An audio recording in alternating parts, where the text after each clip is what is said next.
Hello, good evening, and welcome, as someone used to say in the British television a long, long time ago. It's Gary Edward Gedall, psychologist, psychotherapist here in Lausanne, not Lucerne, Lausanne, Switzerland. That's part of the French speaking part. And we're at the very, very, very, very last episode of this series of Who is Meghan Markle? And as I'm was sitting here, waiting to start and thinking about the whole experience, because it's taken me something like 8 9 months. This little series that a few of you watch from time to time, but it's been an incredible amount of work to do this series. And sometimes I ask myself, what's the purpose? Because it's not like there are hundreds of thousands of people that watch it. But it got me thinking about projects and doing projects and how important projects are to do in life. Is that so many people they don't do much, and they go through their lives, they go through the weeks, months, years of their lives, and that's just by the computer that's making noises over there, and um, and that's fine. I mean, everybody has the right to lead their lives the way that they fancy, to do what they do, don't do what they do. That's okay. Okay, hi there, and just talking about projects. And but for me, I don't function that way. I have to have projects. I have to have things to do, things to look forward to, plans, and I push myself sometimes a bit too much, and I need to learn to step back a bit. But this has been a very intense, I'd say, about 8 months working on this series, which I will more than likely turn into a book. So that will be something that will be long-term use. But all the time I've spent with the videos and the images and things like that, it's been an awful lot of work, but it's been very rich, and been some wonderful moments in doing it. Now I've learned a lot, and also over the last 6 8 months, things have developed. Things have gone forward in artificial intelligence and in creating the videos and the images. So that's been also something that's been interesting that I've participated in. And so we come to the end, the very last episode, which will be a relief for me, but it'll also be a bit sad to just not be doing anymore. So anyway, that's where we're at. I'll just switch this off.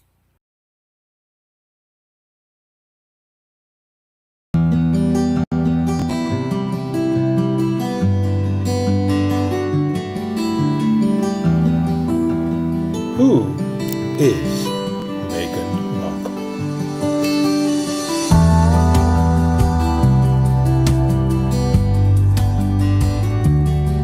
Welcome back. Hello, this is Gary Edward Gedall, psychologist, psychotherapist, and this is the second part of the final episode of the final chapter of Who is Meghan Markle? And the end of this series. As I have mentioned before, I plan to use this series as the basis of a book on Meghan. So if you're interested in reading the whole thing, plus a few more chapters which I will add, then keep your eyes on my Amazon authors page. Okay, so where were we? Oh yes. Is Meghan narcissistic? Now, before I answer that directly, I want to slow things down just slightly, because this is where people often rush too quickly into conclusions. What I'm offering here is not a diagnosis. It is a psychological appreciation based on publicly available material, which is necessarily incomplete, selective, and sometimes contradictory. So what we are doing here is constructing a hypothesis, not establishing a clinical fact or diagnosis. Now, if I were to describe her personality structure, yes, I would say there are strong indications of narcissistic features. Not as a moral judgment, but as a psychological description. These include a need for validation, difficulty accepting fault, sensitivity to criticism, and a tendency to react strongly when challenged. Beneath this, there is often insecurity, fear of failure, and a fragile self-image. But that is only one layer. If we take a step back and look at this developmentally, one possible hypothesis, and I stress again, hypothesis, is that we're looking at a childhood that combined strong investment from one parent with inconsistency from another. And psychologically, that combination can be very powerful and destructive. On the one hand, one develops a type of confidence. They are told that they can succeed. They are given opportunities. They are exposed to adult environments early. On the other hand, if there is inconsistency in attachment, particularly maternal attachment, they may also develop a heightened sensitivity to emotional security, validation, and relational stability. So what you end up with is something quite complex: outward expression of confidence, inward sensitivity, and fragility. And that combination often produces individuals who are both driven and reactive. Now, I'll just take a look and see what we understand about narcissistic personality structures. Narcissistic personality disorder is described as a mental health condition characterized by an inflated sense of self-importance, a deep need for excessive admiration, and a lack of empathy for others. Individuals with this pattern often struggle with relationships, tend to take advantage of others, and may be hypersensitive to criticism despite their confident outward appearance. The causes are complex, possibly genetic, definitely psychological, developmental, and linked to childhood experiences such as excessive or inconsistent attention from parents. This is often mentioned. At that point, excessive or inconsistent attention is particularly interesting in this concept because psychologically, inconsistency is often more impactful than deprivation. If everything or something or someone is consistently absent, the child adapts in one way. Obviously, if everything is consistently present, the child adapts in another way. But when it becomes unpredictable, when it is sometimes there and sometimes not, the child becomes alert, sensitive, and often develops strategies to manage that insecurity. Now, when we read that behind a mask of confidence there may be insecurity, poor self-worth, and even loneliness, this is entirely consistent with that kind of development picture. Now, what is very important clinically is that many of these features are not necessarily pathological. They are adaptive strategies.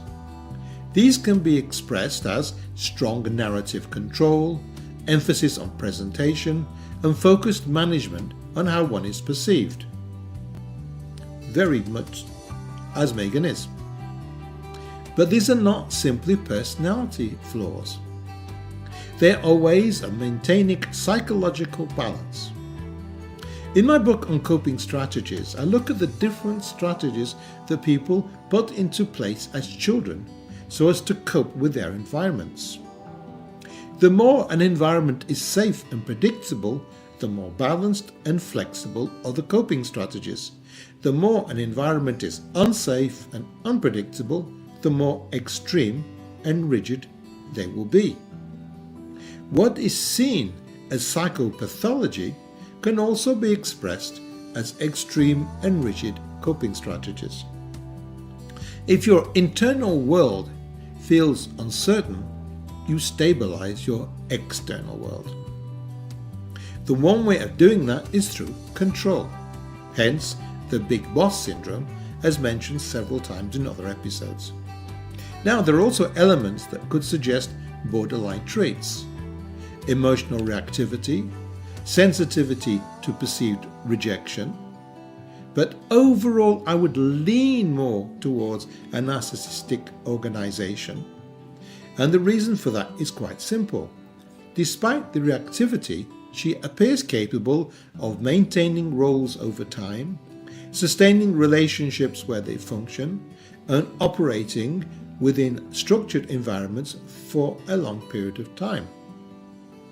This suggests we're not dealing with a pervasive instability across all domains. Although it's also possible to argue that a hot and cold reaction to people who displease her is very much a borderline trait, and a lack of attachment to an important parental figure, especially a mother, can also be the root of a borderline personality disorder. So the jury's a bit out on that for the moment. Let me know what you think about this and my other reflections on her and her parents. Now, what I also see, and this is something I find particularly interesting, is this constant movement between two positions or coping strategies: the powerful controller and the vulnerable victim, what I call the big boss and the abandoned child, which are, from my point of view, two sides of the same problem. When control is maintained, the dominant position prevails. I control. I decide. I move forward. But when control is threatened, or worse, neutralized, something else appears. I have been wronged. I am the victim. I am helpless. Now again, this is not necessarily a pathology. It's what we call a regulatory mechanism. It's a way of maintaining psychological equilibrium when the system is under stress. And in highly exposed individuals, particularly public figures, this kind of oscillation can become more visible because everything is amplified. Again, we can find here certain coping strategies that have become both rigid and extreme. However, this is not the whole picture. And it is very important not to reduce someone to one set of traits. She is intelligent. She is capable of learning. She has developed real skills. She has worked consistently. She has energy, drive, and the ability to persuade and influence others. These are not minor qualities. These are important strengths. She also has a strong capacity to construct and maintain a coherent narrative about herself, which is extremely valuable in public life. However, there also appears to be limitations. Firstly, her inability to acknowledge certain truths, certain realities. This can be very problematic. And another limitation may be a lack of a realistic awareness of her own boundaries and capabilities. A belief she can occupy multiple roles: teaching calligraphy and bookbinding, being an actress, being an entrepreneur, being a global figure, without fully recognizing the constraints of each. And as I've mentioned before, this is very similar to the model she's been given by her mother, who has also occupied multiple roles and identities over time: makeup artist, small business owner, travel agent, yoga instructor, jewelry making teacher, licensed clinical social worker after earning both a bachelor's degree and then a master of social work, and finally business executive as CEO, CFO and Secretary of Loving Kindness Senior Care Management. Quite a lot, don't you think? Well, whether that is coincidence, influence, or education is another question. But psychologically, models matter. We reproduce what we see. Now, at the same time, she demonstrates a strong ability to convince others of her value, her vision, her narrative. And that in itself is a form of talent. Not necessarily creative talent in the traditional sense, but relational and pervasive. Not necessarily creative talent in the traditional sense, but relational and pervasive talent. And that should not be underestimated. How else could you get a Netflix deal for millions and millions of dollars with what she's offering to give to them? So, what is my overall conclusion? She's not simply good, she's not simply bad, she is, in my view, a psychologically complex individual. Someone whose strategies have worked extremely well in certain areas of her life and less well in others. Someone who can be generous, capable, and effective, and at the same time, someone who can be reactive, defensive, and emotionally limited in other situations. Like all human beings, she is a mixture, but in her case, that mixture is particularly intense. And perhaps that's what makes her so compelling. My role is not to criticize, my role is to reflect.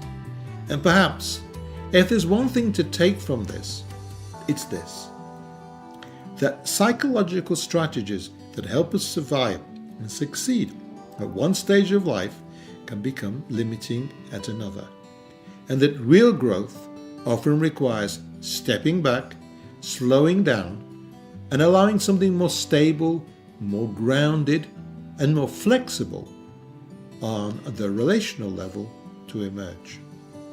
Because ultimately, a meaningful life is not built on projection or perceived success, but on connection. So that's it. That's everything for now. Thank you for watching, and I'll see you next time with a psychological assessment of someone else. If you have any ideas of who I should look at next, a real person or even a fictional character, let me know in the comments and I'll take that into consideration. So take it easy. Until the next time, kindest, Gary.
Our whole universe was in a hot, dense state that nearly 14 billion years ago expansion started. Wait, the earth began to cool, the autotrophs began to drool, Neanderthals developed tools, we built a wall. We built the pyramids, math, science, history, unraveling the mystery that all started with a big bang. You're sitting in my spot. But I am sitting here. Leonard, she's in my spot. Yeah.